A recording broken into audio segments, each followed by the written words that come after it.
There's an amazing conversation that I wanted to have with you guys in reference to options. Hello, this is SG.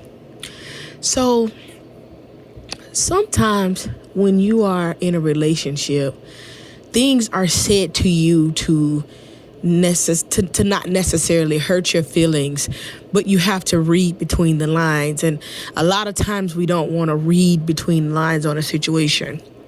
So a poly relationship, and I use poly because it's so many different forms of poly. But if a woman goes to a man and says, hey, I'm open for polyamory, polygamy, it's so many lists. I'm open to poly, but the man says, well, okay, we could have multiple women, but we can't have multiple men. And then they try to put certain stigmas on a woman. What type of woman wants multiple men? What type of woman wants this? What type of woman wants that? To persuade you to feel a way about not making them feel a way, right? So that they don't feel a way.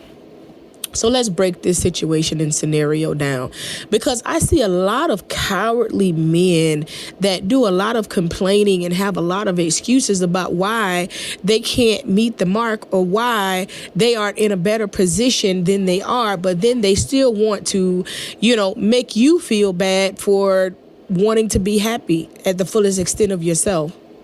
So in order for a man to be in a poly relationship where he has multiple women, the premise of that is to build, but he is supposed to be able to provide for both women, right? So he wants you to feel a way about building and flip the scenario on building to make it seem as though we're all building together. And even though he has his shortfallings on finances and what it is that he wants and where he wants to be, then you're supposed to be okay with that because it's teamwork that makes the dream work, right?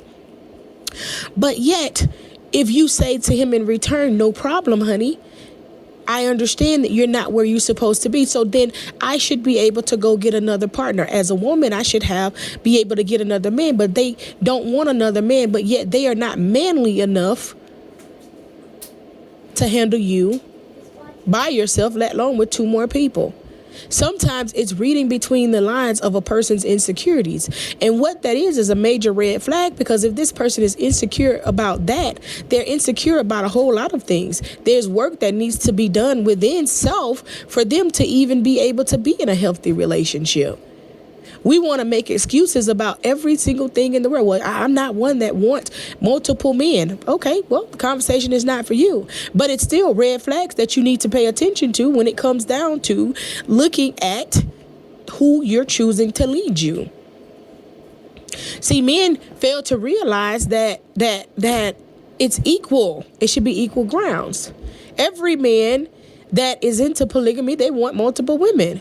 You have some men that are open, that are very secure with themselves, and those are the men that's talked about by the masses because they are so secure with themselves that they're okay with their wife or their girlfriend having another partner. It's the ones that can't foot the bill. It's the ones that only thing they can bring to the table is sex. It's the ones that money isn't right. It's the ones that always got something going on that can't be the protector and the provider.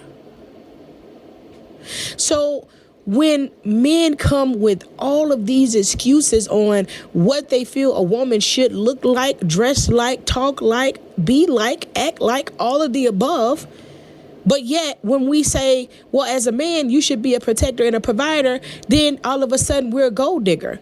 Pay attention to those type of men that you're dealing with. They can't stand they can't stand 10 toes down to be able to give you proper guidance because they lost themselves. Stop trying to man a little boy. I'm always giving this from both sides and both perspectives. I'm always talking about and telling women, like, okay, be open-minded to the fact that sometimes you're going to date a man that's not created to be monogamous and la, la, la. But also, I want to give it to you from a female's perspective. So to my females that are out there that want to be in a relationship and you want to have more than one male partner, and you are doing it on a spiritual aspect, it's not just to be loose as a goose or whatever reason that you may have, as long as it's benefiting and conducive of you, then do what you do. And no, before you ask, no, it's not a woman's duty to be able to take care of two men. That's not her duty. No matter how much you guys want to omit and get caught up in the rapture of today, look around you. Everything about today, everything about today is screwed up. So why would you want to conform to anything about today's time? That's not how this goes. But if you are a divine feminine energy and you are standing your ground and you are doing what you're supposed to do and you feel like you can take care of multiple male partners, then by God, go do it. Don't allow anybody to put any stipulations on you based upon what they feel like you should be doing because they are insecure or because they are less than. I'm not knocking anybody for what it is that they do. I look at every situation from a higher perspective. But most of the men that are saying, no, you can't be with anybody else, they can't protect you. They can't provide for you. They need your help more than anything. And they want two women around them so that they can feel masculine and superior because they already fall short in society, period. Think about it. Ashe.